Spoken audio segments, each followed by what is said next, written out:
Sorry, आज हम लोगों ने बातचीत का फेसबुक लाइव में विषय रखा है स्त्री चेतना, स्त्री साहित्य और स्त्रीवाद। और इस विषय को रखते समय कई चीज़ें जहन में थी मेरे। उसमें जो सबसे बड़ी चीज़ जिसे कि हम लोग अभी फेस कर रहे हैं पिछले कई साल से, जिस राजनीतिक यथार्थ को हम लोग फेस कर रहे हैं, सबसे पहले उससे जुड़ी हुई दो एक बातें कहनी बहुत जरूरी हैं। मसलन ये जो स्त्री साहित्य है और स्त्री साहित्य पर जो लोग काम करते हैं, पढ़ते लिखते हैं, उसका जो मूल्यांकन करते हैं, उन लोगों को इस प्रश्न का उत्तर खोजना चाहिए कि फासिज्म को वे कौन से एलिमेंट हैं जो कि मदद पहुंचाते हैं। इस प्रसंग में मुझे वर्जीनिया वुल्फ का एक लेख जो उन्होंने संडे लंदन टाइम्स में 13 सितंबर 1936 को लिखा था,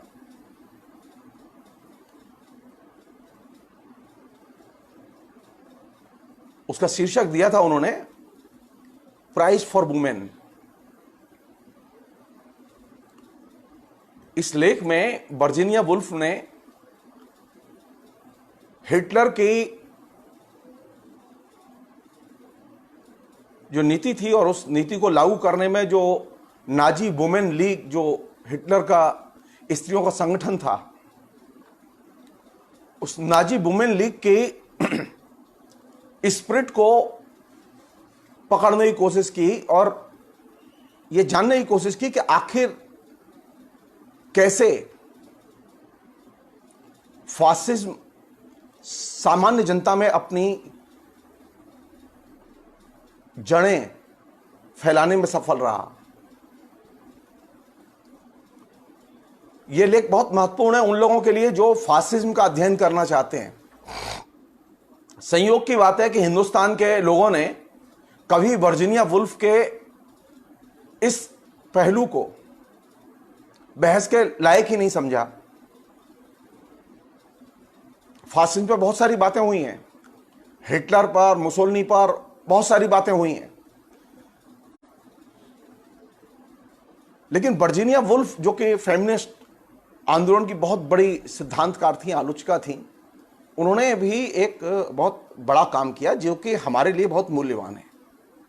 उसमें ये जो निबंध है प्राइज फॉर वुमेन, ये निबंध माइलस्टोन निबंध है। ये निबंध इस दृष्टि से भी महत्वपूर्ण है कि ये साहित्य के और पुंजवाद के रिलेशन को भी अपने तरीके से व्याख्यायित करने की कोशिश करता है।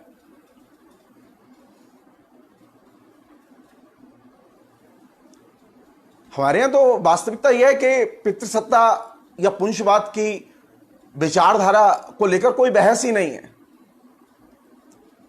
न वामपंथियों में कोई बहस है, न दक्षिणपंथियों में कोई बहस है, न समाजवादियों में कोई बहस है।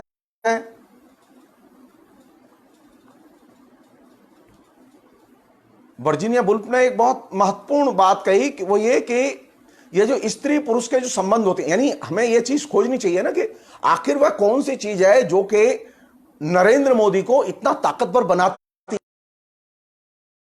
किस्म की असफलताओं के बावजूद भी इतने ताकतवर अभी भी हैं कि जनता में उनका बहुत स्ट्रॉन्ग जनाधार है।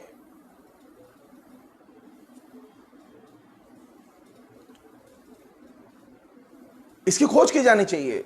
और वर्जीनिया वुल्फ का यह लेख एक ऐसे पहलू की तरफ ध्यान खींचता है जिस पर कि कभी ध्यान नहीं गया।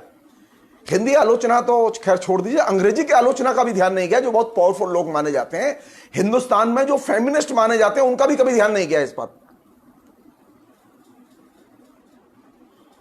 जो सोशल हिस्टोरियन है उनका भी ध्यान नहीं गया कभी इस बात पर।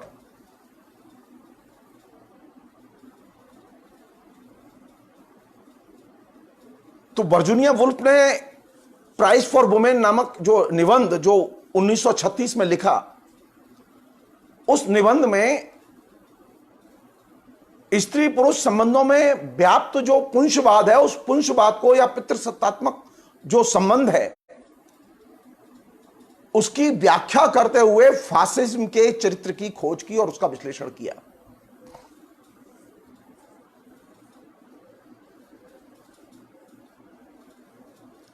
और उसमें उन्होंने पहली चीज जो रेखांकित की वो ये कि समाज में जो स्त्री पुरुष के बीच के जो संबंध है, अगर वे पुंसवादी संबंध हैं जैसे कि हैं,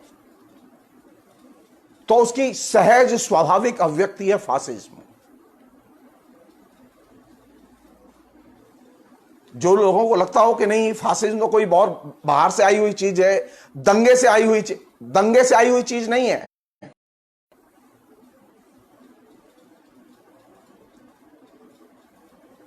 आप दंगे से इतना बड़ा जो है ना आइकॉन पैदा नहीं कर सकते।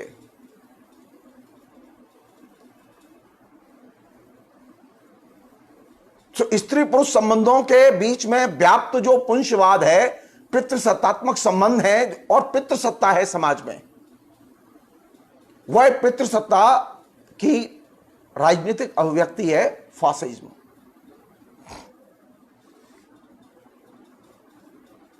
और इस फासिज्म की व्याख्या के लिए मजेदार बात यह, वर्जीनिया वुल्फ ने जर्मनी का उदाहरण नहीं दिया, उदाहरण दिया इंग्लैंड का। जिस समय हिटलर का प्रचार प्रसार बढ़ रहा था, उस समय इंग्लैंड में मध्य वर्ग के लोग, सामान्य लोग कैसे हिटलर से प्रभावित थे। इंग्लैंड एक उस समय लोकतांत्रिक देश था और यह चिंता की चीज थी कि कैसे इंग्लैंड में फासिज्म का प्रचार प्रसार हुआ।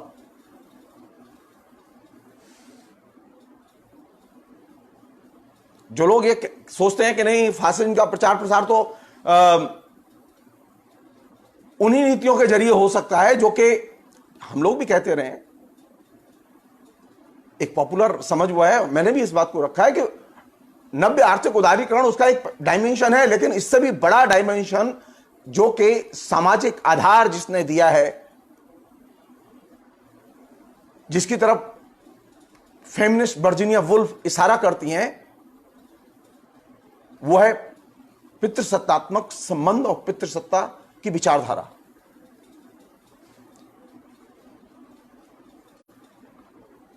और पितृसत्तात्मक संबंधों की खूबी क्या है? क्यों हम फेमिनिज्म की बात करना चाहते हैं, वो भी कोरोना पीरियड में। मैं कोरोना पीरियड में अगर बात कर रहा हूं तो कोरोना और कोरोना के साथ जुड़ी हुई पॉलिटिक्स ये मेरे दिमाग में है, वो मेरे कभी किसी व्याख्यान से गायब नहीं हो सकती, ध्यान रखिएगा आप। क्योंकि मेरी आदत नहीं है मैं संदर्भहीन बातें करने की।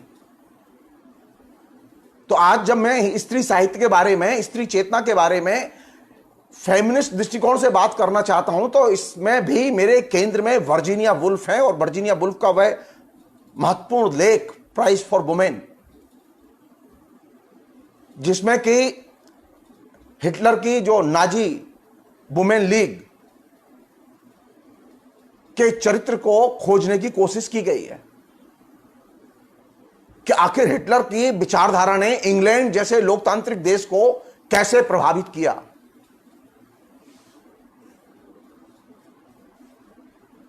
और उसका एक बहुत बड़ा आधार जो खोज कर उन्होंने दिया, जिस पर कि सोचने की जरूरत है, वो ये कि स्त्री पुरुष संबंधों में जो पितृसत्तात्मक जो संबंध है, पितृसत्तात्मक संबंधों को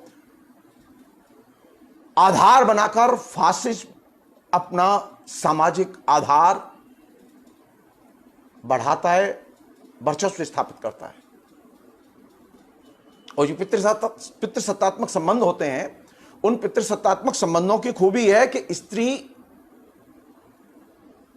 को वे हर स्तर पर अधिकारहीन बनाते हैं।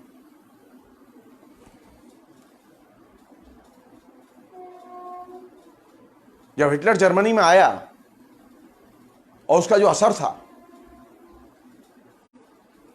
और आप अपने यहां भी असर देखिए। आप ये सोचिए, यहां से सोचिए, आप कुछ देर के लिए भूल जाइए ये मजदूर, किसान, नौजवान, छात्र, शिक्षा, अर्थव्यवस्था, सब भूल जाइए। आप ये मान के चलिए कि देश बहुत विकास कर रहा है, जैसा कि सरकार दावा कर रही है, बहुत डेवलपमेंट बहुत हो रहा है। सवाल यह है कि पिछले 6 वर्ष में स्त्री अधिकारहीन बनी है या अधिकार उसके बढ़े हैं?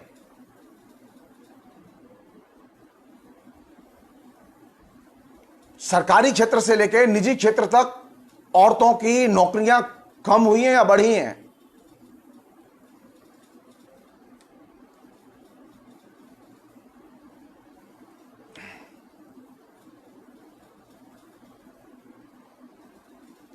अगर नौकरियां कम हुई हैं, सबकी कम हुई हैं, अब तो सबकी कोरोना की वजह से सबकी दिखाई दे रही हैं, लेकिन कोरोना के पहले बड़े स्केल पर स्त्री की अधिकारहीनता बढ़ी और स्त्री के खिलाफ में तरह तरह के आदेश जारी किए गए।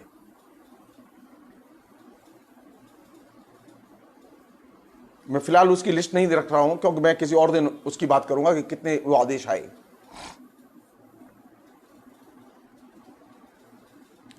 लेकिन जो बेसिक चीज वो ये कि स्त्री की अधिकारहीनता परिवार से लेकर समाज तक ज्यादा विस्तारित हुई और फैली।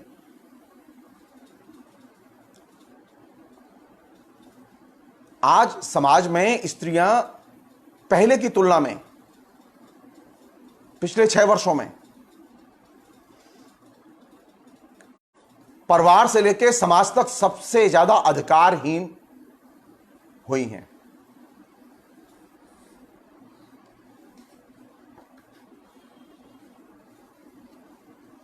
और इस पर वर्जीनिया वुल्फ ने जिस पहलू पर ध्यान खींचा है वो सोचने लायक पहलू है। उसने नाजी वुमेन लीग के चरित्र को विश्लेषित करने के लिए यूनिट बनाया है। उसने फैमिली को, परिवार को, परिवार कैसे फासिज्म के लिए सामाजिक आधार तैयार करता है, इस चीज की उसने खोज की है।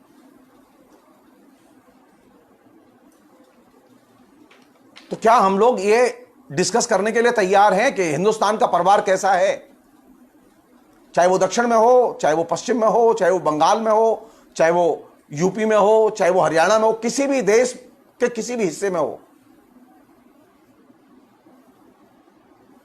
परिवार की प्रकृति क्या है? पिछले 70 साल के लोकतंत्र में, जिसमें कि कहा गया लोकतंत्र ने बड़े अधिकार दिए,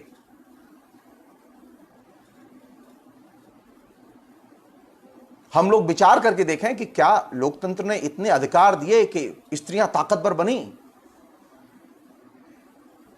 विमेंस रिजर्वेशन मिला है पंचायतों में, लेकिन क्या स्त्री उससे ताकतवर बनी?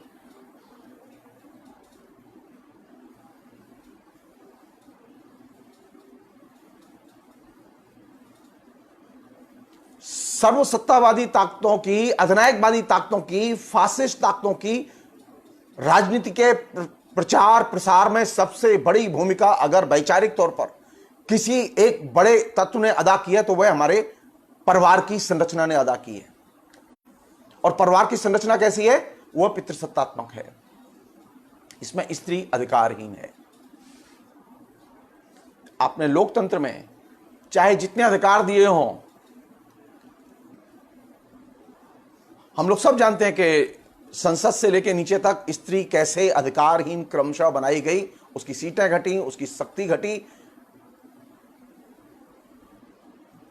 तो वर्जीनिया वुल्फ की बात मुझे एक हद तक महत्वपूर्ण लगती है कि फासिज्म पर विचार करते समय, फासिज्म के प्रस्ताव प्रसार पर विचार करते समय अमीरों से लेकर गरीबों तक के परिवार की संरचना पर विचार कीजिए, क्योंकि अभी यूनिफॉर्मली, यानी ऐसा नहीं कि अदानी की पत्नी या अंबानी की पत्नी ही मोदी जी पर फिदा है, एक सामान्य झोपड़पट्टी में रहने वाली औरत भी फिदा है, वह भी मोदी की फैन है, चाहे उसकी झोपड़ी तूफान में उड़ गई हो।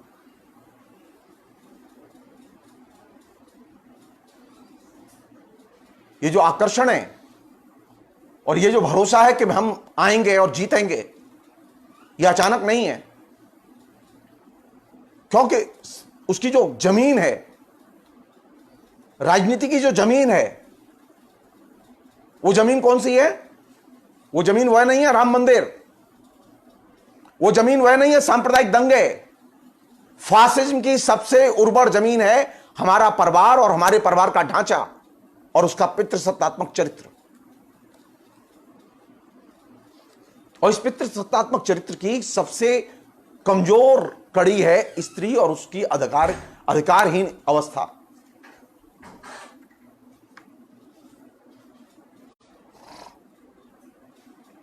अब आप यहां से देखिए कि आपके यहां परिवार में औरत कैसी है, औरत के संबंध कैसे हैं, औरत को परिवार कैसे देखता है, यह समाज कैसे देखता है।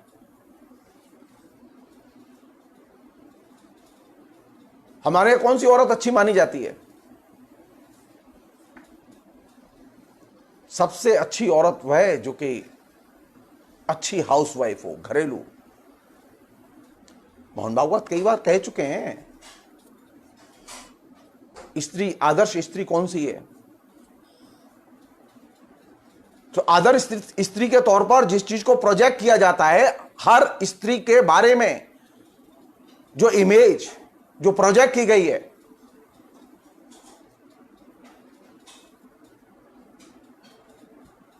सबसे अच्छी स्त्री वह है जो कि घरेलू हो, गृह कार्य में दक्ष हो, बच्चे पैदा करे, पति की सेवा करे, समाज का विकास करे। और अगर वह स्त्री घर की चौहद्दी से बाहर चली जाए और नौकरी करती हो, तो उसका पूरा का पूरा मूल्य और संस्कृति का ढांचा पुंजवादी हो।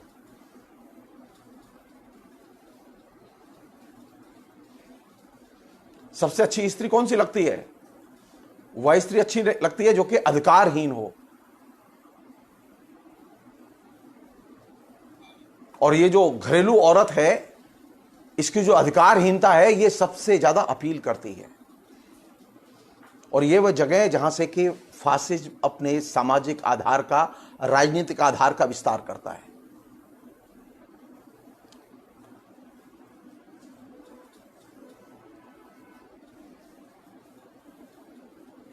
फासिज्म इस बात पर तो जोर देता है कि थोड़ा बहुत स्त्री को आत्मनिर्भर होना चाहिए तुलनात्मक तौर पर, लेकिन वो इस बात के लिए तैयार नहीं है कि स्त्री पितृसत्ता से और पितृसत्ता की विचारधारा को न माने।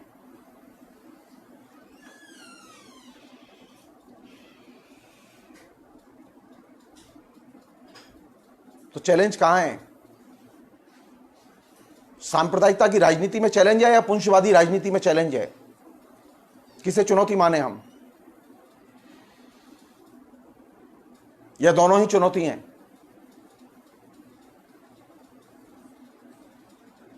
वर्जीनिया वुल्फ की दृष्टि से जो मुझे सही लगता है कि सबसे बड़ी चुनौती आज भी हमारे लिए और फासिस्ट राजनीति को परास्त करने के लिए सबसे बड़ी चुनौती है पितृसत्तात्मक व्यवस्था और उसकी विचारधारा और स्त्री पुरुष के संबंधों में व्याप्त पुंजवादी दृष्टिकोण।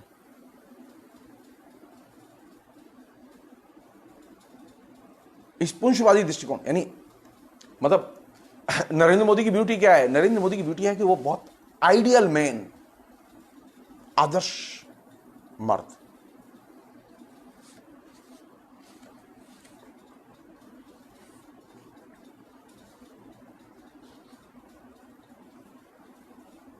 अब इसमें एक छोटा सा प्रश्न मेरी तरफ से है चूंकि वर्जीनिया वुल्फ ने यह सवाल उठाया है तो हिंदुस्तान के संदर्भ में यह सवाल हम उठा के देखें।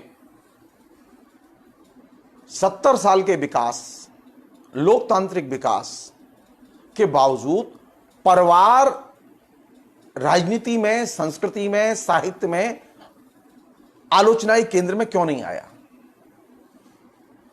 सबसे ज्यादा हमला किया है परिवारवाद पर नरेंद्र मोदी ने,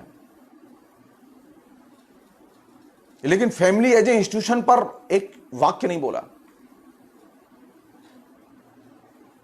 अगर आप कल्पना कीजिए कि नरेंद्र मोदी अपने 2 बार के इलेक्शन में फैमिली एज ए इंस्टीट्यूशन के चरित्र पर हमला बोलते तो कितना हंगामा मचता।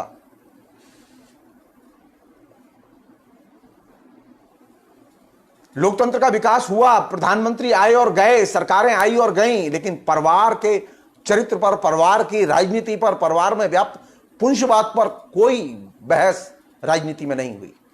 न वामपंथी राजनीति में हुई, न दक्षिणपंथी में हुई, न उदारपंथियों के यहां हुई। और साहित्य तो खैर महान है, और जो साहित्यकार हैं और जो पत्रकार हैं वो और भी महान हैं।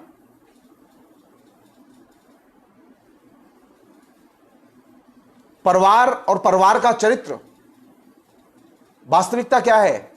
वास्तविकता यह है कि हिंदुस्तान में लोकतंत्र के विकास के बाद सबसे ज्यादा परेशानी में अगर कोई इंस्टीट्यूशन है तो परिवार है। सबसे गहरे सवाल अगर कहीं उठ रहे हैं तो परिवार में उठ रहे हैं। सबसे ज्यादा उत्पीड़क संबंध कहीं विकसित हुए हैं तो स्त्री पुरुष के संबंधों के बीच में विकसित हुए हैं। और ये सारे के सारे एरिया, और खासतौर परिवार एज ए इंस्टीट्यूशन, उस पर बहस क्यों नहीं है?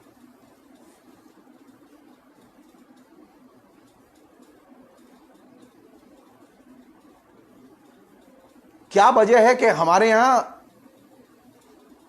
संस्कृति के प्रश्न तो डिस्कस किए जाएंगे, राजनीति के प्रश्न भी डिस्कस किए जाएंगे,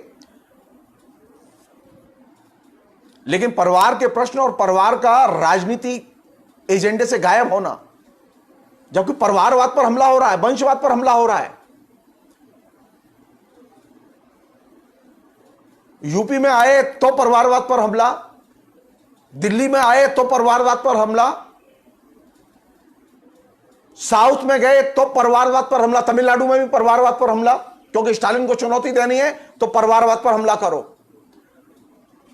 सोनिया गांधी को चुनौती देनी है, राहुल गांधी को चुनौती देनी है, कांग्रेस को चुनौती देनी है, परिवारवाद पर हमला करो। अखिलेश को चुनौती देनी है, परिवारवाद पर हमला करो। लालू यादव को चुनौती देनी है, परिवारवाद पर हमला करो। यानी परिवारवाद पर तो हमले हो रहे हैं, लेकिन परिवार एज ए इंस्टीट्यूशन की आलोचना नहीं हो रही है, उसके प्रश्न गायब हैं।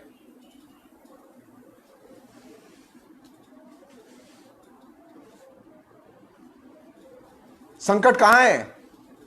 ये चंद राजनीतिक परिवारों के अंदर संकट है, या परिवार एज ए इंस्टीट्यूशन के अंदर ही संकट है सारा का सारा, जिससे पूरा का पूरा समाज एकदम प्रभावित है?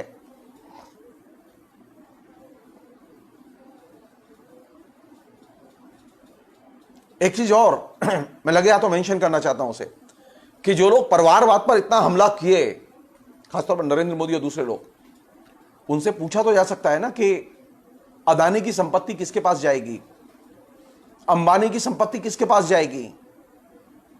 तो क्या पूंजीपति वर्ग के यहां जो परिवारवाद है, क्या उसके बारे में कभी उन्होंने मुंह खोला, कभी उसकी आलोचना की?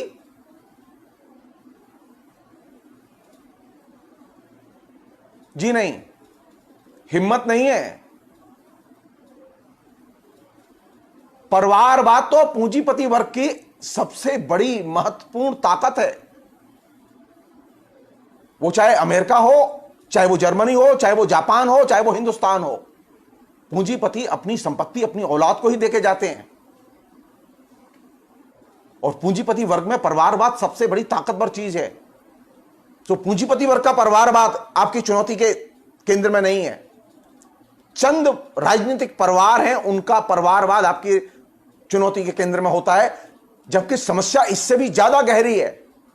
मैं फिर रिपीट कर रहा हूं पूंजीपति वर्ग के परिवारवाद और राजनीतिक परिवारों में जो परिवारवाद है, इससे भी बड़ी गहरी समस्या है जो समाज में परिवार एज ए इंस्टीट्यूशन, एक संस्था के तौर पर, उसमें जो संकट है, उसके जो सवाल हैं।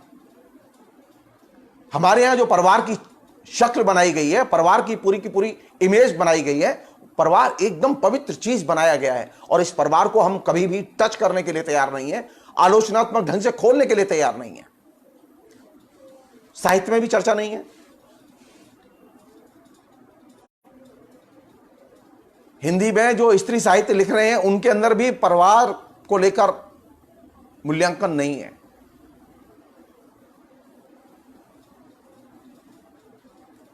परिवार में जो पैट्रियार्की है, पितृसत्तात्मक संबंध है, उसका मूल्यांकन एक सिरे से गायब है।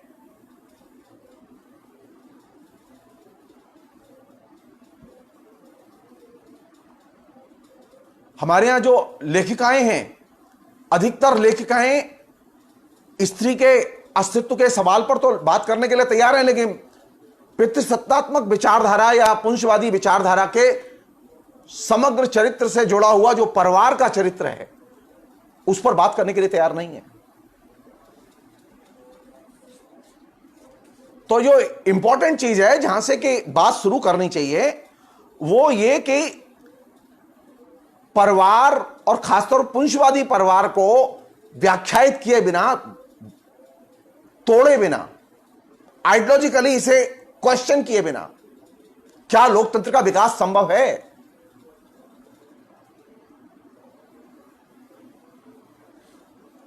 वो संयुक्त परिवार हो या एकल परिवार हो, लेकिन परिवार का जो चरित्र है वो पुंसवादी है। स्त्री पुरुष के जो संबंध है वो पुंसवादी है। इसमें स्त्री अधिकारहीन है या माताहत है।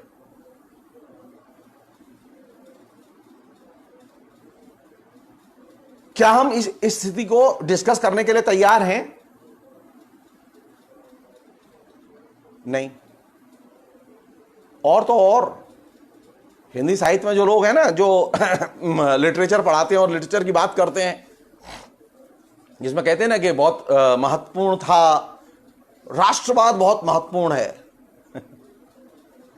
हमारे यहाँ पुराने जमाने में राष्ट्रवादी जो लेखक हुआ करते थे, जिनमें माखनलाल चतुर्वेदी, सुभद्रा कुमारी चौहान और तमाम लोग थे, उस जमाने में ही जिस समय राष्ट्रवादी धारा साहित्य में आई, उस धारा के पैरेलल, उसमें मैथिली शरण गुप्त भी थे, उसमें उस धारा के पैरेलल ही हिंदी साहित्य में छायावाद का आंदोलन भी आया।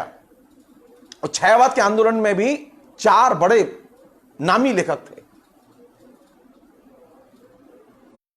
मुझे याद पड़ रहा है कि उस समय के पूरे परिदृश्य को लेकर, यानी छायावाद के और राष्ट्रवादी कवियों के परिदृश्य को लेकर, उनकी कविताओं को लेकर सुभद्रा कुमारी चौहान की प्रशंसा में और आलोचना में जो मुक्तिबोध ने निबंध लिखा, उस निबंध में मुक्तिबोध ने एक बहुत मार्के की बात कही थी जिसका जिक्र करना बेहद जरूरी है।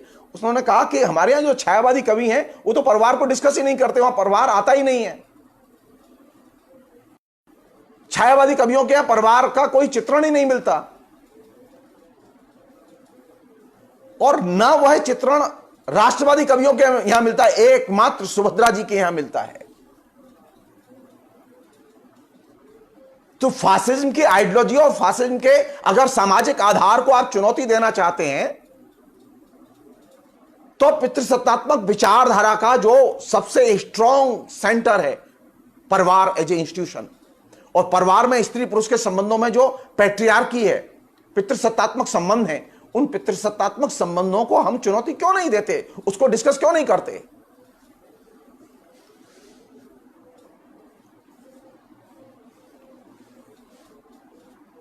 क्या हमने परिवार को बदला? क्या 70 साल में, पिछले 70 साल में परिवार को लेकर कोई बहस जनरेट की गई कि परिवार एज ए इंस्टीट्यूशन का चरित्र क्या होना चाहिए? न स्त्रीवादियों ने की, न उदारवादियों ने की, न सोशलिस्टों ने की, न कम्युनिस्टों ने की।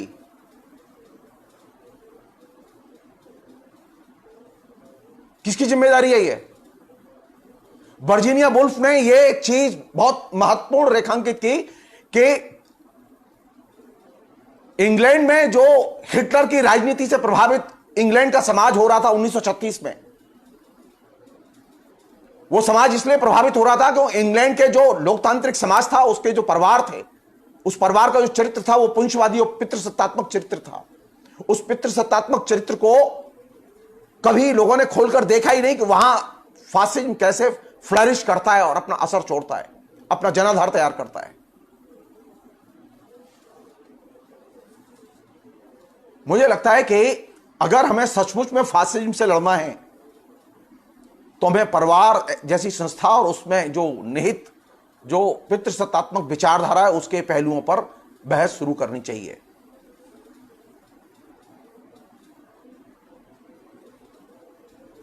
और उसका सबसे पहला जो कदम वो यह है कि खुल के परिवार के बारे में बात हो, परिवार की राजनीति के बारे में बात हो, परिवार के सदस्यों के आपसी संबंधों के बारे में बात हो और उनके वैचारिक चरित्र के बारे में बात हो और खुल के बात हो।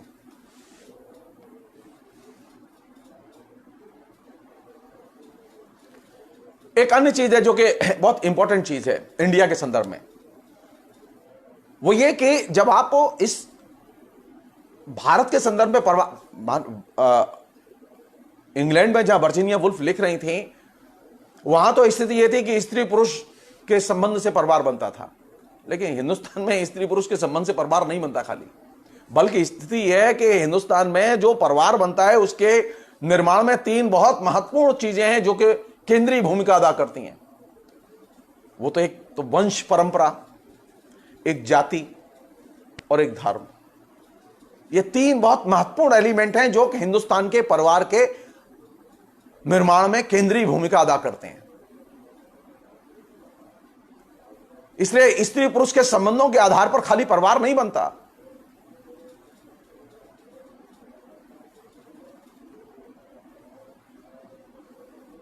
पहले यह था एक जमाना था कि साहब पिता कांग्रेसी हैं, वो स्वाधीनता आंदोलन में भाग लिया था पिता ने, तो परिवार जो है वो कांग्रेस का भक्त था।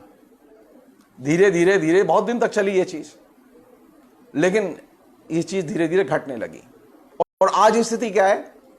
आज स्थिति यह है कि जो परिवार का मुखिया है वह अगर कांग्रेस के साथ है और कम्युनिस्ट पार्टी के साथ है मसलन, तो जरूरी नहीं है जो परिवार के जो यंग लोग हैं, जो स्त्रियां हैं, वे कांग्रेस के और कम्युनिस्टों के साथ हों, बल्कि इसकी संभावनाएं ज्यादा है कि वे लोग एकदम विपरीत दिशा में हों।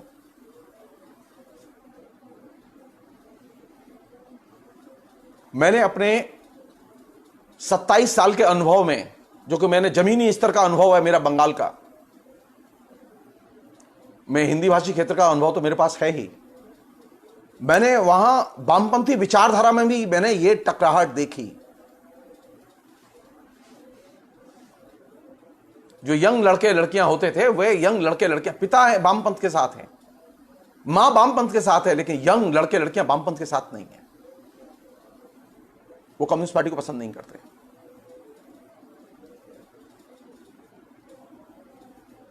तो आप जब 34 साल तक बंगाल में रह के भी परिवार के चरित्र पर, परिवार के सवाल पर बहस जनरेट नहीं कर पाए, जहां के करोड़ों लोग मेंबर हुआ करते थे, परिवार के चरित्र पर खुल के बातें नहीं हुई, बल्कि परिवार को एक घेटों की तरह इस्तेमाल किया गया और परिवार को घेटों में बदल दिया गया।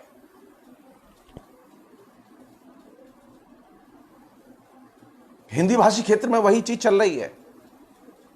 धीरे धीरे धीरे धीरे नए घेटो तैयार हो रहे हैं और ये सारे के सारे घेटो स्त्री के खिलाफ तैयार हो रहे हैं।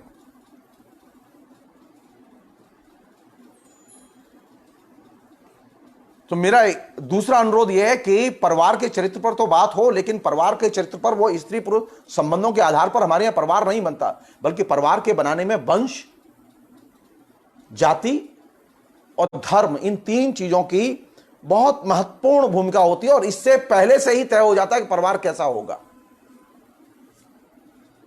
जो यहाँ ये जो दो व्यक्ति हैं, स्त्री और पुरुष, ये परिवार को नहीं बनाते, बल्कि ये जो तीन एलिमेंट हैं, ये पहले से ही परिवार के ढांचे और उसकी आइडियोलॉजी को पहले से ही तय करके हमको देते हैं, तैयार शुदा माल की तरह। और ये जो व्यक्ति हैं, यानी स्त्री पुरुष, ये दोनों सारे क्रियाकलाप, ये जो पहले से तय जो प्रवेश है, जो पहले से तय जो आधार है, उसके आधार पर ही वो सारी की सारी चीजें, अपनी सारी की सारी कार्य प्रणाली, कार्य व्यापार वो संपन्न करते हैं।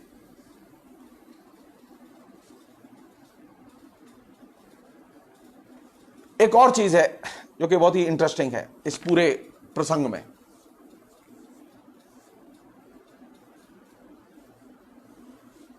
सबसे ताकतवर स्त्री कब मानी जाती है भारतीय समाज में? परिवार में।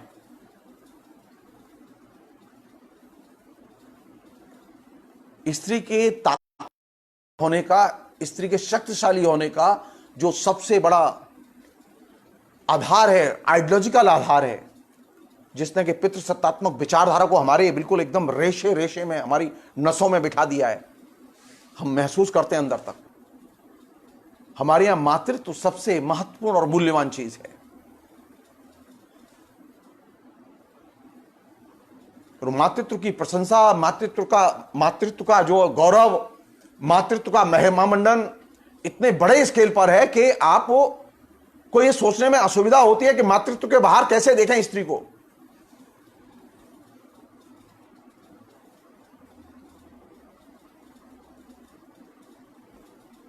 मातृत्व का महिमा मंडन स्त्री को कमजोर बनाता है या ताकतवर बनाता है?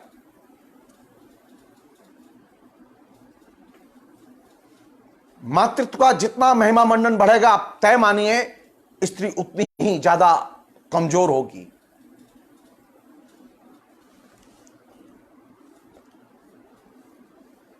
बंगाल में सबसे ज्यादा मां है। मां हर एक, मानी छोटी सी बच्ची को भी मां कह के ही बुलाते हैं वहां। बड़ी स्त्री को तो मां कहते ही हैं, लेकिन छोटी सी बच्ची से भी बात करेंगे तो मां का एक संबोधन से ही बात करेंगे।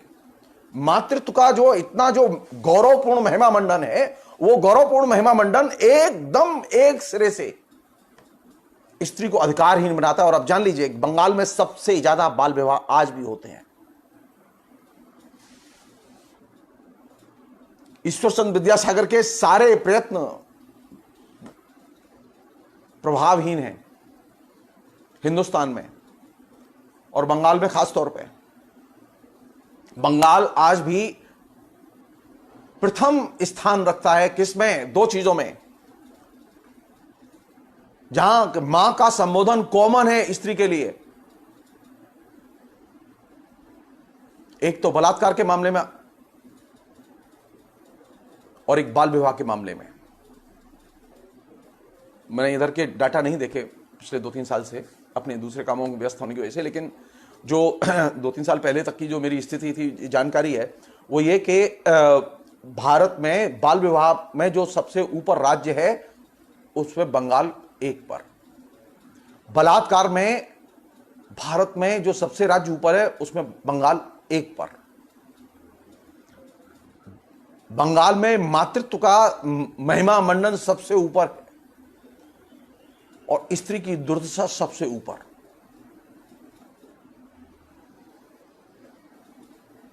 स्त्री सबसे ज्यादा अधिकारहीन मिलेगी आपको वहां जहां के ये जो मातृत्व का गर्मा में महिमा मंडन मिलता है। और ये जो तमाम देश, पूरा देश जिस महिमा मंडन में डूबा हुआ है वह है देवी देवी देवी और शक्ति। ये मातृत्व का जो महिमा मंडन है, ये शक्ति का जो महिमा मंडन है, ये महिमा मंडन उस समाज में ज्यादा पैदा हुआ, उस समाज में उसका ज्यादा विस्तार हुआ जहां पितृसत्ता का आइडियोलॉजिकल रूप ज्यादा फ्लरिश किया, फैला।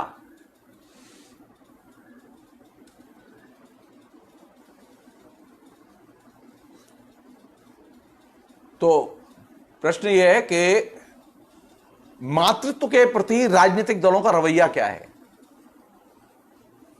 किसी दल की हिम्मत नहीं है जो ये कहे कि वो मातृत्व को नहीं मानेगा। और जिस दिन आपने ये कह दिया कि आप मातृत्व को मानेंगे, आपने अपने को सरेंडर कर दिया पितृसत्तात्मक विचारधारा के सामने। मेरे लिए स्त्री का वह रूप महत्वपूर्ण है जो कि उसका नागरिक का रूप है। मेरे लिए स्त्री का मातृ रूप महत्वपूर्ण नहीं है। मैंने जिस दिन स्त्री को मातृत्व के रूप में देखना शुरू किया, मैंने स्त्री को उसके नागरिक अधिकार से, समानता के अधिकार से वंचित कर दिया। मैंने कभी सोचा ही नहीं इस बात को कि मैं जिसको ममतामयी मां के तौर पर देख रहा हूं और प्रचारित कर रहा हूं, मैं शक्तिशाली काली दुर्गा के रूप में प्रचारित कर रहा हूं, सबसे ज्यादा जिसकी पूजा कर रहा हूं, उसकी नाक के नीचे कैसे स्त्री अधिकारहीन हो सकती है, मैंने कभी सोचा ही नहीं। मैं आज भी सोचने के लिए तैयार नहीं हूं।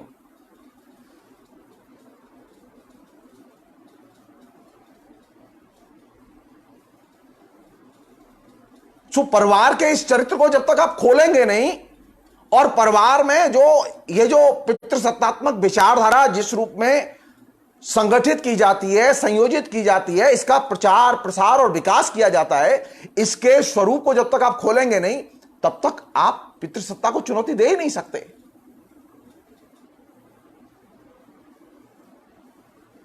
और जब आप इसके चरित्र को खोलेंगे,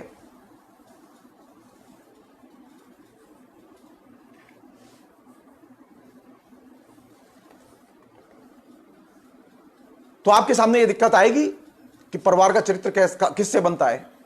परिवार का चरित्र क्या दो व्यक्तियों के संबंध से बनता है, स्त्री पुरुष के संबंध से परिवार बनता है?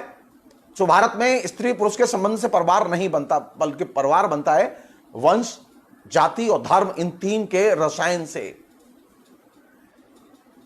और जब वह स्त्री घर में आती है या जो घर में है, तो उसकी हम लोग श्रद्धा के साथ में मां के रूप में, मातृत्व के रूप में, मातृत्व को गरिमा में स्थान देकर हम सबसे ज्यादा सम्मानित करते हैं, उसका महिमा मंडन करते हैं, और इस महिमा मंडन के जरिए हम उसकी अधिकारहीन स्थिति को छिपाते हैं।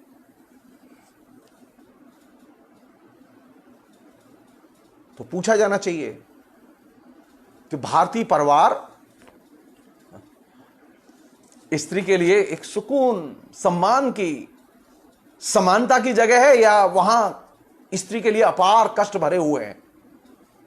राजनीतिक दलों का परिवार के प्रति क्या नजरिया है? मातृत्व की धारणा के प्रति राजनीतिक दलों का क्या नजरिया है? हमने कभी मातृत्व को चुनौती नहीं दी, मातृत्व की धारणा को चुनौती नहीं दी, बल्कि मातृत्व को गरिमामय बनाया। और ये पूंजीवादी समाज में भी बनाया, सामंती समाज में भी बनाया गया, ये समाजवादी समाज में भी बनाया गया। जो मां सबसे ज्यादा बच्चे पैदा करती थी, उसे राष्ट्र माता के खिताब से, पदक से नवाजा जाता था सोवियत संघ में, समाजवादी समाज में। जिस मां के जितने ज्यादा बच्चे होते थे, उसको उतना ही बड़ा मेडल मिलता था। सो मातृत्व के गर्भ से कौन सी चीज पैदा होती है?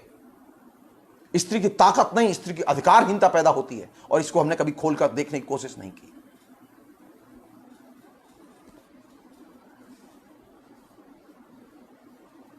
हमने ये कभी सोचने की कोशिश नहीं की कि मातृत्व का संदर्भ बनता ही है पुरुष के संदर्भ से, स्त्री के संदर्भ से नहीं बनता।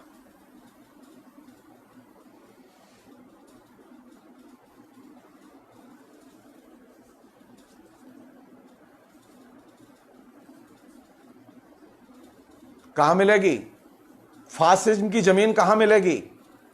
अभी परिवार में आ गया है, अंदर तक घुस आया है वो। अब हिंदुस्तान में से शिक्षित परिवारों में से 10 में से 8 औरतें नरेंद्र मोदी के साथ खड़ी हैं।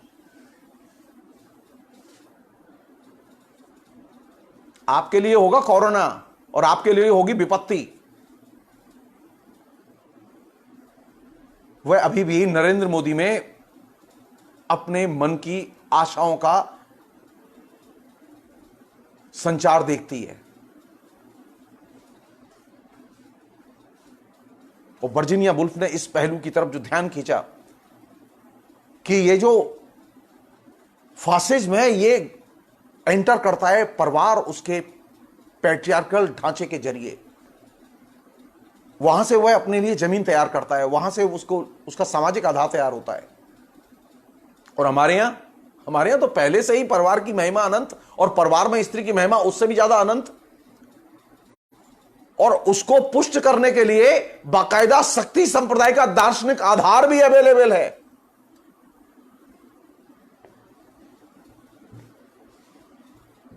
मेरे पास में जानते हैं देवी का मंदिर है,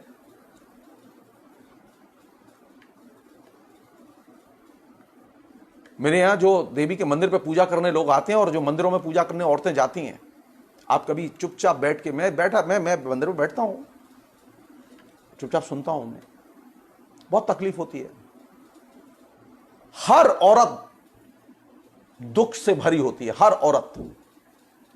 मैंने आज तक अपने 62-63 साल की जीवन में मैंने कभी किसी एक स्त्री को नहीं देखा जो कि दुख से भरी हुई मेरे मंदिर पर ना आई हो।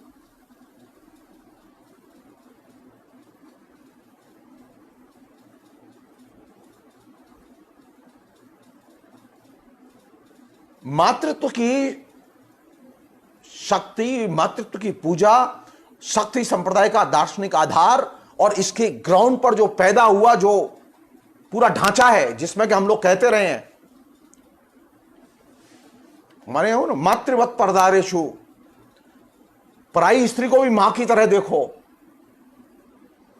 बात सुनने बड़ी अच्छी लगती है, लेकिन खतरनाक क्या है इसमें?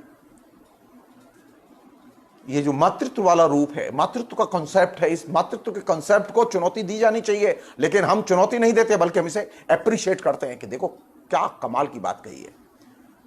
भारत के लोग कैसे हैं? मातृवत परदारेशु, पराई स्त्री को मां की तरह देखो। भारत के लोग कैसे हैं? वे काली की, दुर्गा की, बाला की, भुवनेश्वरी की, तमाम शक्ति के रूपों की, महात्रिपुर सुंदरी की वो पूजा करते हैं, और वहां स्त्री सबसे ज्यादा अधिकारहीन है। यानी मातृत्व के आवरण में स्त्री सबसे ज्यादा अधिकारहीन होती है, क्योंकि वहां उसकी जो पूरी की पूरी परिकल्पना है, उसका पूरा का पूरा कॉन्सेप्ट है, वो पूरा का पूरा कॉन्सेप्ट पुरुष संदर्भ से तय होता है। हमने कभी सोचा ही नहीं, मैंने भी कभी नहीं सोचा था। मैंने बहुत पहले ये निबंध पढ़ा था वर्जीनिया वुल्फ का, प्राइज फॉर वुमेन, और ये निबंध 1936 का लिखा हुआ। लेकिन इस निबंध को पढ़ने के बाद में मेरा एकदम दिमाग बदल गया। तो चुनौती कहां है? चुनौती घर के अंदर है, घर के बाहर नहीं।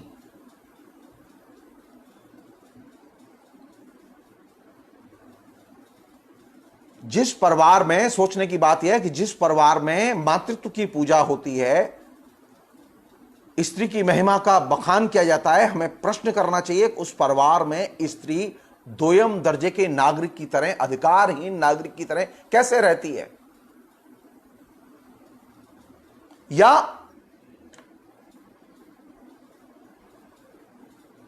जो औरत ट्रेडिशनल फैमिली के कॉन्सेप्ट को मानती है, वो औरत एक पूरक के तौर पर, सप्लीमेंट के तौर पर रहती है।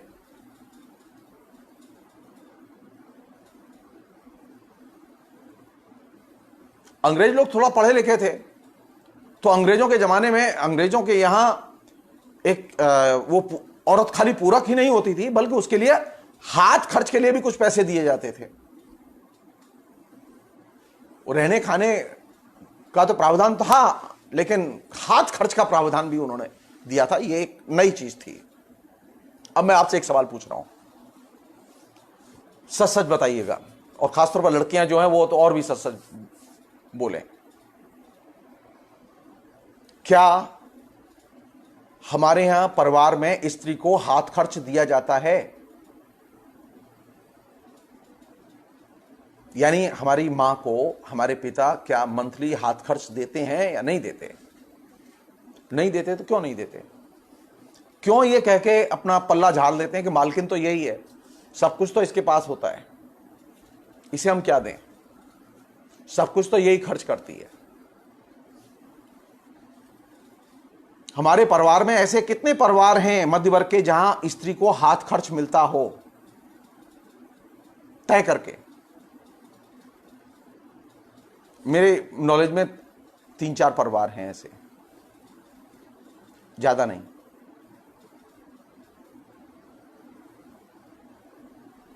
और जो औरत परिवार में है, वर्जीनिया वुल्फ कहती हैं, इस चीज पर ध्यान दें हम लोग, वो हमारे यहां भी है कि औरत जो परिवार में है, जो परिवार के साथ में जी रही है, उस औरत के ऊपर दबाव क्या है? उसके ऊपर दबाव यह है कि वह किसी भी तरह से परिवार के लोगों को, अपने वर्ग के लोगों को खुश रखे, संतुष्ट रखे। ऐसा ना हो कि लोग नाराज हो जाएं उसके व्यवहार से।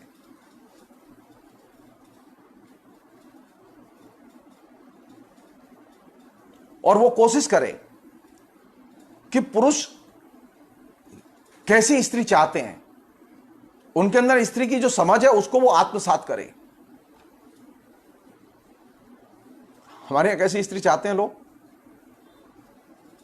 कभी सर्वे किया हमने? कभी जानने की कोशिश की?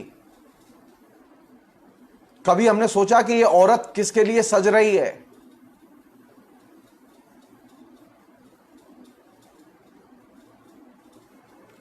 यानी स्त्री जो है वो जब वो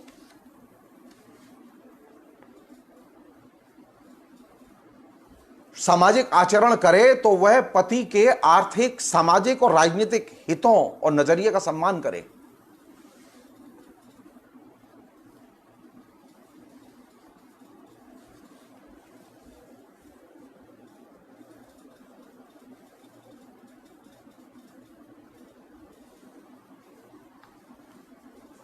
अब एक नई चीज है जो कि आजकल खूब डिस्कस हो रही है, ये राष्ट्रवाद आ गया है ना अभी। जब से ये राष्ट्रवाद आया, 2014 से आया है राष्ट्रवाद भारत में, और हर औरत अभी राष्ट्रवादी विषयों पर बात कर रही है और राष्ट्रवाद पर बात कर रही है। वह औरत भी बात कर रही है जिसको राष्ट्रवाद के बारे में कोई राजनीतिक ज्ञान नहीं है, लेकिन वह राष्ट्रवादी है, उसे हिंदू राष्ट्रवाद अच्छा लगता है। वह औरत इस बात पर बहुत, मैं पहले भी शेयर कर चुका हूं, मैं फिर इसे एक बार शेयर करना चाहता हूं आप लोगों से। मैं मुजफ्फरपुर गया, तो मुजफ्फरपुर जाते समय मैं कलकत्ता से पटना उतरा, तो पटना में मेरे एक दोस्त थे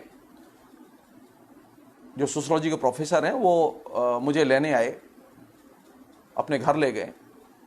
मैं सुबह सुबह ट्रेन से उतरा था, तो उनकी पत्नी चाय लेकर आई, बिस्किट लेके आई सुबह, अराउंड 6-6:30 के करीब का टाइम होगा। तो आते ही बोली वो, भाई साहब आप एक चीज बताइए, कन्हैया कुमार क्या ठीक कर रहा है? अब मेरा उससे परिचय नहीं, तो मैंने कहा कि भाभी जी रहने दीजिए कन्हैया कुमार को, पहले देखिए आपसे तो परिचय पहली बार हो रहा है, तो आपसे थोड़ा सा आप अपनी पर्सनल बातचीत कर लें, हम लोग तो ज़्यादा अच्छा है।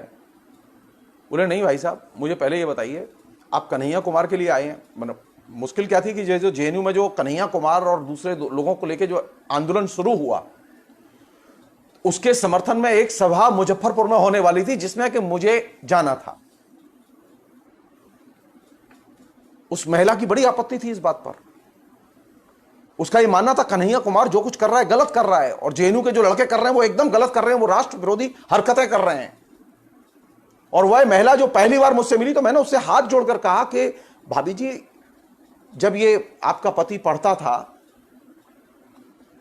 तो इसकी शादी नहीं हुई थी, अभी इतने दिन हो गए, हम लोग 35 साल बाद मिले हैं, और इस बीच में बच्चे भी हो गए और इतने सब कुछ हो गया, तो मैं कुछ पर्सनल परिवार की बातें कर लें तो ज्यादा अच्छा नहीं है। बोले नहीं, पहले आप ये बताइए कन्हैया कुमार सही कर रहा है या गलत कर रहा है? आप बताइए मैं क्या जवाब दूं? मैं ये अच्छी तरह से जानता हूं कि वह महिला कभी अखबार नहीं पढ़ती, उसे कोई पॉलिटिकल साइंस का ज्ञान नहीं है, लेकिन उस महिला के जेहन में नेशनलिज्म भरा हुआ है और जहर भरा हुआ है उसके नाम पर। मैं दिल्ली आया, दिल्ली आया, मैं अपने एक दोस्त के घर गया,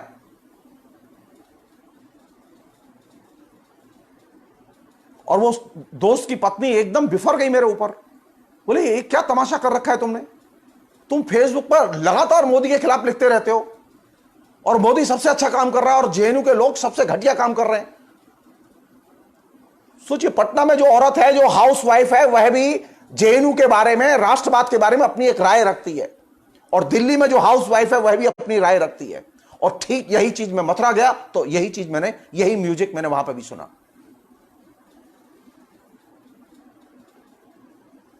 जो हाउस वाइफ है वह सबसे जल्दी राष्ट्रवाद से, और खासतौर पर रिएक्शनरी राष्ट्रवाद से सबसे जल्दी प्रभावित होती है। वर्जीनिया वुल्फ ने 1936 में यह बात इंग्लैंड के बारे में लिखी थी, लेकिन जब जेएनयू में और जेएनयू के खिलाफ जो आंदोलन शुरू हुआ, और उसका जो हैवी प्रोपेगेंडा मीडिया में शुरू हुआ, जो अभी भी जारी है, जिसे कि बाद में उन्होंने टुकड़े टुकड़े गैंग में बदल दिया।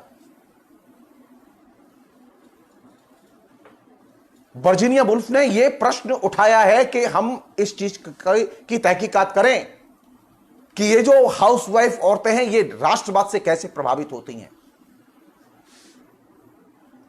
ठीक एग्जैक्टली वही पैटर्न है जो हिटलर की जो महिला संगठन था उससे, और हिटलर का जो नजरिया था उससे इंग्लैंड की औरतें प्रभावित हो रही थी। टिपिकल हाउसवाइफ जिसके पास में कोई पॉलिटिकल अवेयरनेस नहीं है, लेकिन उसके बाद पास एक राष्ट्रवादी दृष्टिकोण है, राष्ट्रवादी भक्ति है, और वह आज हिंदुस्तान में राष्ट्रवाद के पक्ष में खड़ी हुई सबसे बड़ी ताकतवर सामाजिक शक्ति है, और आप सवाल खड़े नहीं कर सकते उसके सामने। आपने कभी खोलकर देखा ही नहीं कि यह राष्ट्रवाद कैसे आपके घर में घुस गया। आप लगे रहे किसी चीज में, आप फेसबुक पर लगे रहे, आपने फेसबुक पर बहस की, आप टेलीविजन की तमाम किस्म की पॉलिटिकल गॉसिप और डिबेट में लगे रहे, लेकिन आपने खोलकर परिवार, और परिवार में जो पेनिट्रेशन है राष्ट्रवाद का, इसको आपने देखा ही नहीं, जो कि ये बुनियादी राजनीतिक आधार उसने तैयार किया फासिज्म का।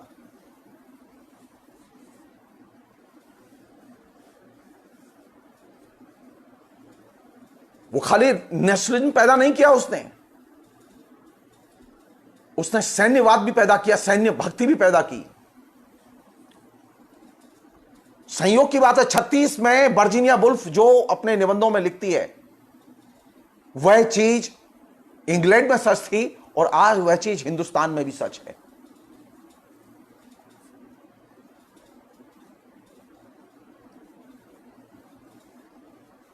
तो हम किस चीज पर बहस नहीं करना चाहते? एक तो परिवार पर बहस नहीं करना चाहते, परिवार में व्याप्त पितृसत्ता पर बहस नहीं करना चाहते, परिवार में व्याप्त मातृत्व के कॉन्सेप्ट पर बहस नहीं करना चाहते, परिवार में जो पेनिट्रेट कर गया नेशनलिज्म है इस पर बहस नहीं करना चाहते, और एक और चीज है जिस पर बहस नहीं करना चाहते, पब्लिक डोमेन में अभी एकदम बहस गायब है, वह है सैन्यवाद। क्योंकि राष्ट्रवाद के लिए सैन्यवाद बहुत जरूरी है। तो नई चुनौती यह भी है, हमें देखना होगा कि फेमिनिस्ट डेमोक्रेट्स किस तरह से इन चीजों को देखते हैं।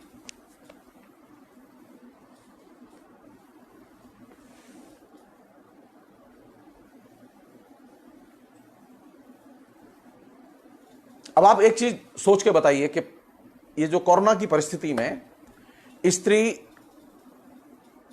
जो पिछले 70 साल में थोड़ा बहुत बाहर निकली थी, कुछ नौकरी धंधे लगे, कुछ शिक्षा का प्रसार हुआ, कुछ डेमोक्रेसी का प्रसार हुआ, इस पूरे के पूरे प्रोसेस में ये स्त्री घर के बाहर जो निकली थी, अब ये फिर घर के अंदर चली गई कि नहीं चली गई?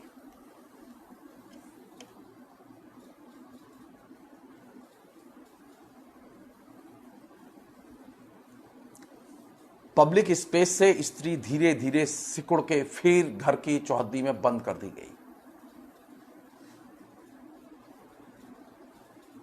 अब बहुत मुश्किल होगी, और ज्यादा मुश्किलें बढ़ेंगी।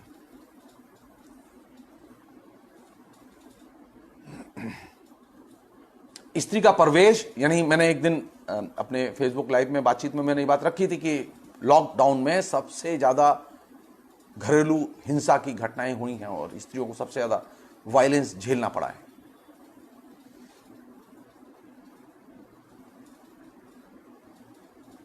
तो जो एक पब्लिक स्पेस स्त्री के लिए तैयार हुआ था, वो पब्लिक स्पेस भी अब उसके हाथ से धीरे धीरे सिकुड़ गया, वो भी निकल गया।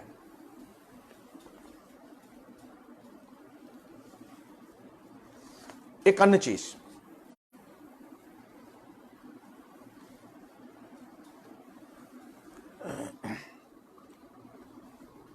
हमारे यहां पब्लिक स्पेस कौन सा था स्त्री का, जो ट्रेडिशनल स्त्री जहां सबसे ज्यादा जा रही थी और आ रही थी?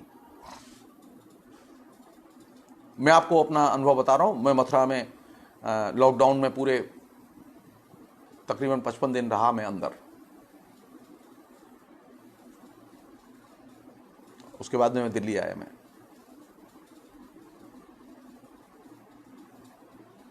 लॉकडाउन में स्त्रियों की स्थिति पहले की तुलना में और ज्यादा खराब हुई है।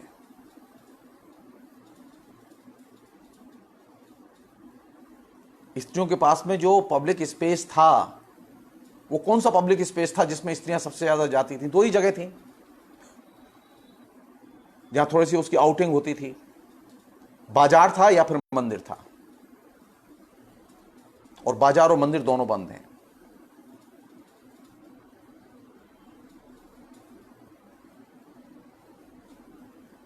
और अगर खुलेंगे भी तो बहुत मुश्किल होगी।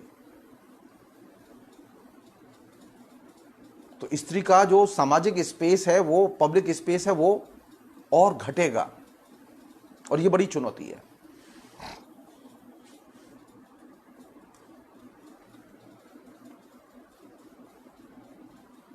जिन लड़कियों ने बहुत मेहनत मशक्कत करके छोटी छोटी नौकरियां, 5-5, 7-7, 4-4, 6-6, 8-8, 10-10 हजार रुपए की नौकरियां मॉल में, दुकानों में हासिल की थी, वे सारी नौकरियां एक झटके में चली गई।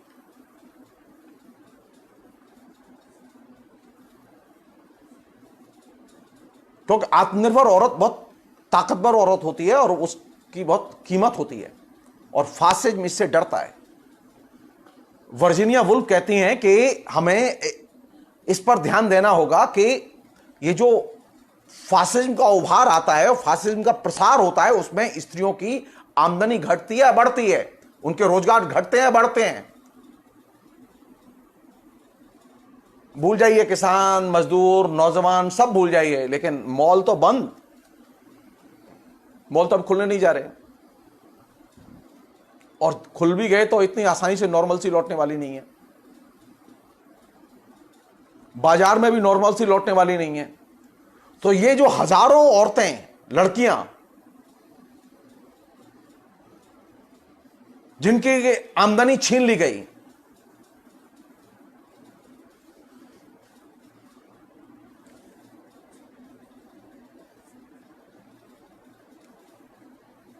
वे आमदनी खाली नहीं करती थी बल्कि अपने लिए स्वतंत्र स्पेस भी तैयार कर रही थी वे। तो इस पूरे प्रोसेस में उनका वो स्वतंत्र स्पेस भी चला गया, उनकी स्वतंत्रता भी चली गई और उनकी इनकम भी चली गई।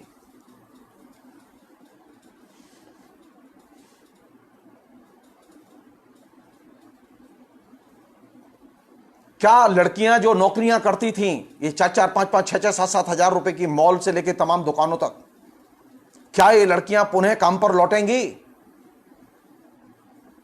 क्या ये चुनौती नहीं है हमारे लिए?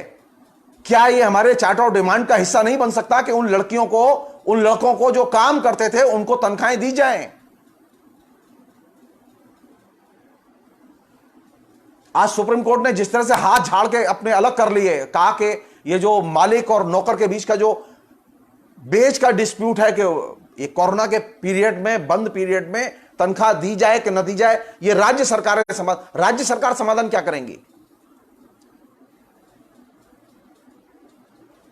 कानून का अपना विवेक क्या कहता है?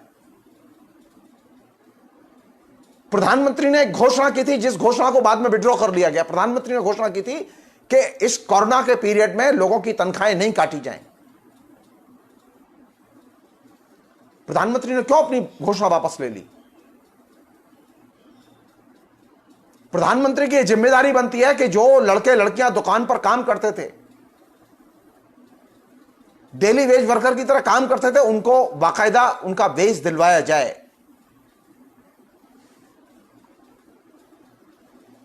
और यह सरकार अपने खजाने से दे।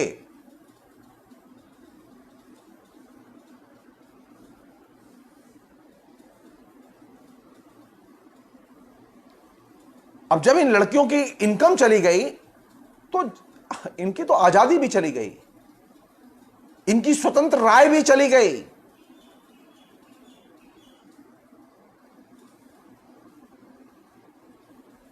जो लड़की कमाती नहीं है वो लड़की दिमाग से स्वतंत्र ढंग से सोचने में भी असमर्थ होती है, और ये बहुत बड़ी चुनौती है।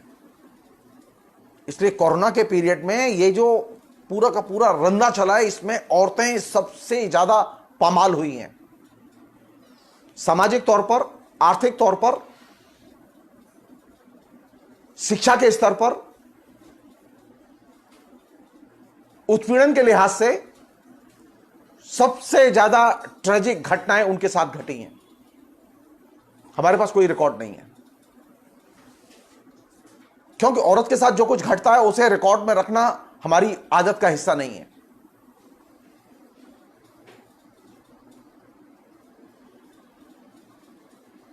और एक और चीज है, एक शब्द बहुत चल रहा है ना अभी कोरोना पीरियड में, एकदम ऑब्सेशन की तरह चल रहा है वो,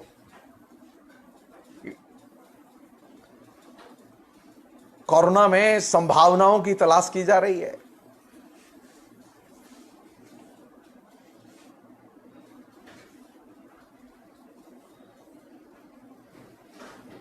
तो सवाल यह है कि स्त्री के लिए, स्त्री पुरुष संबंधों के लिए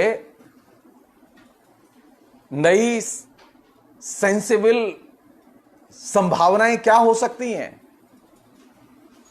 कभी प्रधानमंत्री नरेंद्र मोदी इस पर भी रोशनी डालें।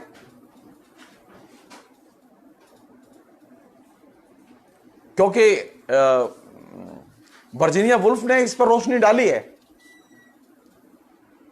वर्जीनिया वुल्फ ने इस पर लिखा है कि इस पूरे क्राइसिस में, इस पूरे दौर में जिसमें कि लोग हिटलर की तरफ सबसे ज्यादा आकर्षित हो रहे हैं और उस पर मुग्ध हैं,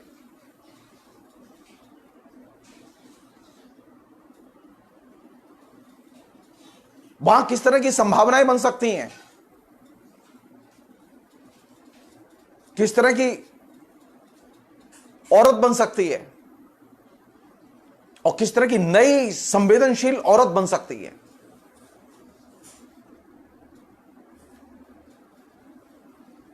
क्या किया जाएगा? एक काम किया जाएगा, हमारे आपके सबके बीच में आने वाला है वो, जिसे हम लोग कहते हैं परसुएशन, बहलाने फुसलाने की कला, परसुएशन की कला। इसका इस्तेमाल बड़े पैमाने पर होगा और इस कला को करते समय किन्हें बहलाया फुसलाया जाएगा? हवाई जहाज से ले जाएंगे। अब तक डेली मजदूरी 500 देते थे, अब 800 रुपए देंगे। चल लौट के हैदराबाद, चल लौट के चेन्नई, चल लौट के लुधियाना, चल लौट के गाजियाबाद। दलाल और उनका नेटवर्क फिर एक्टिव होगा और वो परसुएशन की कला के जरिए एक्टिव होगा।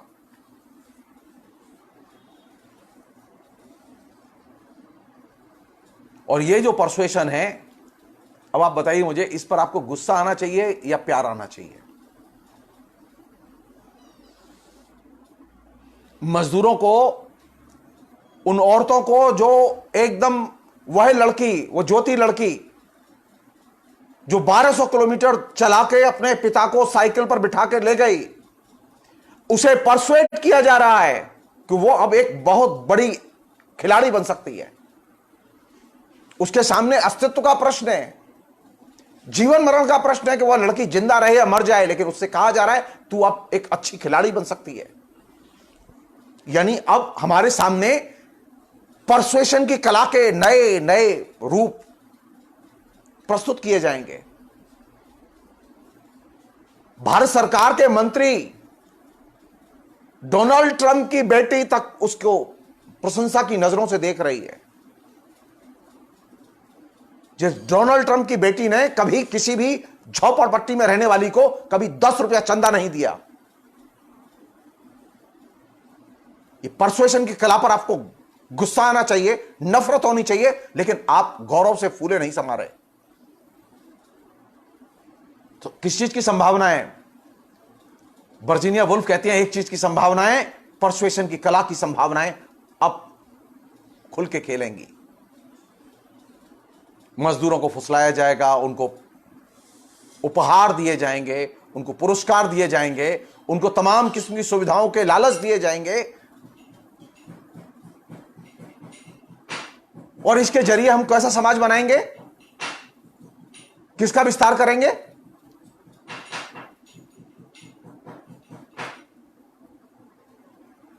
पहले से जिस नरक में थे उस नरक से और नीचे जाएंगे या निकलेंगे बाहर?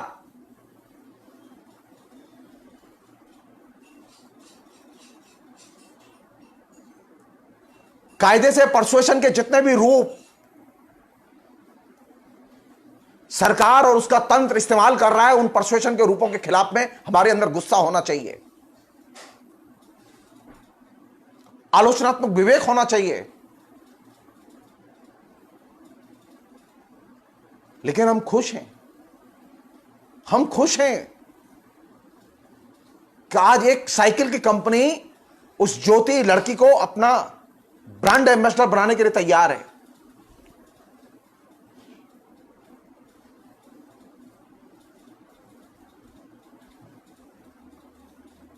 मैं ज्यादा नहीं जानता, लेकिन मैं एक चीज कह सकता हूं कि नई चुनौतियां बहुत ज्यादा गहरी हैं, वो भी खुलनी है।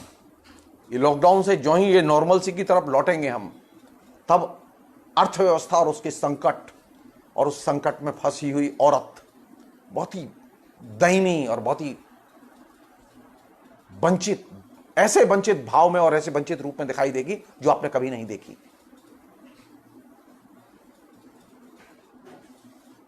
मसलन मैं आपसे एक छोटा सा प्रश्न कर रहा हूं, सोचिएगा आप, लॉकडाउन के बाद देश में वेश्यावृत्ति बढ़ेगी या घटेगी?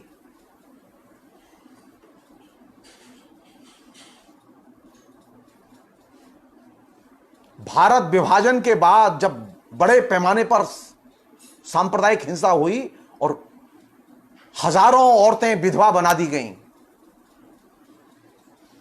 तो वे औरतें बड़ी संख्या में वेश्यावृत्ति के धंधे में उतार दी गईं। वो मजबूर थीं। और इस लॉकडाउन में जिसमें कि करोड़ों लोगों की संपत्ति चली गई, करोड़ों लोगों की नौकरी चली गई,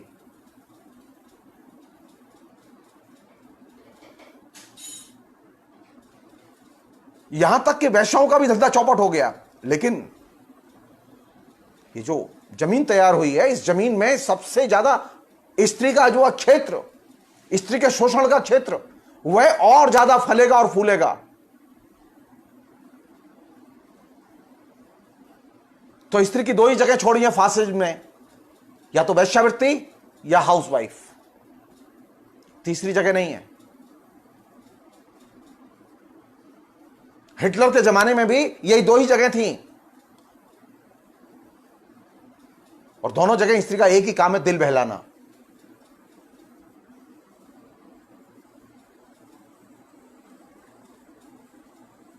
इन चीजों पर हमारे अंदर गुस्सा होना चाहिए,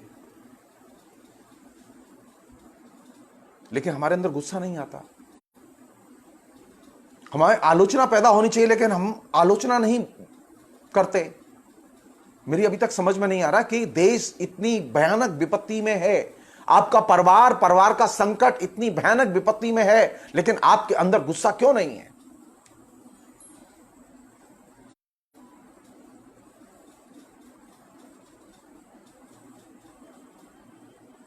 एक ही चीज कही जा रही है जिसे हम लोग कहते हैं मर्दवादी संतोष।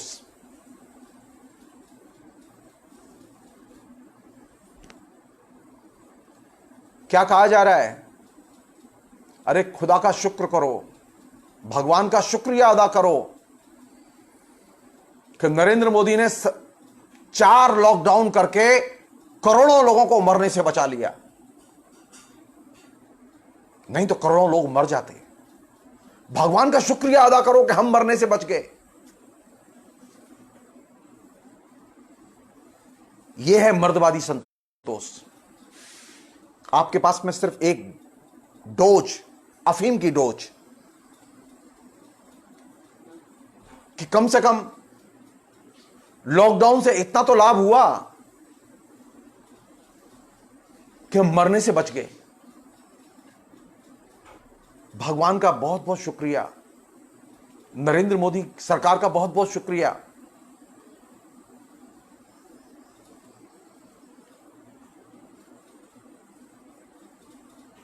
और हमारा देश कितना शानदार है, कितना शानदार है, और कितने शानदार है हमारे देश के लोग और शासक।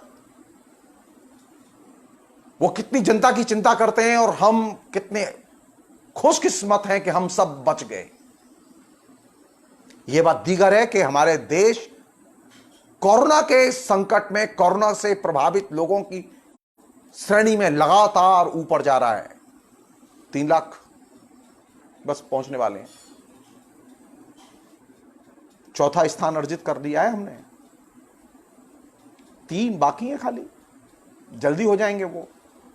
लेकिन फिर भी हम खुश हैं, हम खुश हैं कि हमारे देश में लाखों लोग नहीं मरे। हम दुखी नहीं है कि हमारे यहां 10,000 से ज्यादा लोग मर गए हैं। हमारे अंदर गुस्सा नहीं है कि हमारे यहां 3 लाख के करीब लोग प्रभावित हो गए हैं। हमारे अंदर गुस्सा नहीं है। हमारे अंदर गुस्सा नहीं है इस बात को लेकर कि 15 करोड़ लोगों की नौकरी चली गई, लाखों उद्योग धंधे नष्ट हो गए। हमारे अंदर गुस्सा नहीं है। हम शुक्रिया अदा कर रहे हैं कि हमारी जान बच गई। इसे कहते हैं मर्दवादी संतोष। जो फेमिनिज्म की सबसे बड़ी तात्कालिक चुनौती यह है कि वो मर्दवादी संतोष को कैसे क्वेश्चन करती है। फेमिनिज्म की सबसे बड़ी चुनौती यह है कि वह फैमिली के ढांचे को, फैमिली के पुंसात्मक ढांचे को, पुंसवादी ढांचे को, पितृसत्तात्मक ढांचे को वह एक राजनीतिक सब्जेक्ट के तौर पर कैसे खोलती है। फेमिनिज्म की सबसे बड़ी चुनौती यह है कि वह स्त्री पुरुष संबंधों के साथ में ये जो वंश, ये जो जाति, ये जो धर्म, ये जो सीमेंटेड करने के लिए लगे हुए हैं, इनको कैसे खोलती है। फेमिनिज्म की चुनौती है कि वे जो औरतें जो अभी कोरोना के पहले तक काम करती थीं, वे काम पर कैसे लौटती हैं और उनकी पगार उनको कैसे वापस मिलती है। ये फेमिनिज्म की चुनौती है। मेरी नजर से कोई भी, किसी भी महिला संगठन का अभी मांग पत्र या कोई भी स्टेटमेंट नहीं गुजरा कि वे जो लड़कियां मॉल में काम करती हैं, वे जो लड़कियां दुकानों पर काम करती हैं, उनको उनकी इस बीच की पगार दी जाए।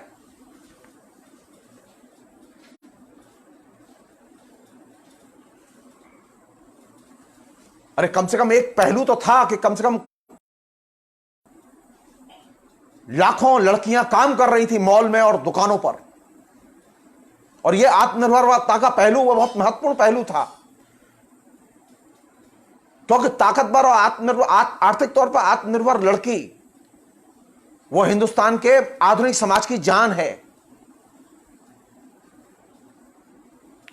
और अंत में मातृत्व की धारणा को हमारा फेमिनिज्म कब चुनौती देता है? आप मातृत्व की धारणा को चुनौती नहीं देंगे, मातृत्व के महिमा मंडन और गर्वा मंडन को चुनौती नहीं देंगे। आप तय मानिए, आप बार बार नरेंद्र मोदी जैसे लोगों की शरण में लौटेंगे और उनकी आर्मी बनेंगे। भारत में फासिज्म न लौटे, अधिनायकवादी राजनीति न लौटे, इसके लिए जरूरी है कि परिवार के ढांचे के, परिवार के चरित्र के बारे में खुलकर बहस की जाए। इसके लिए जरूरी है कि परिवार को लोकतांत्रिक बनाया जाए।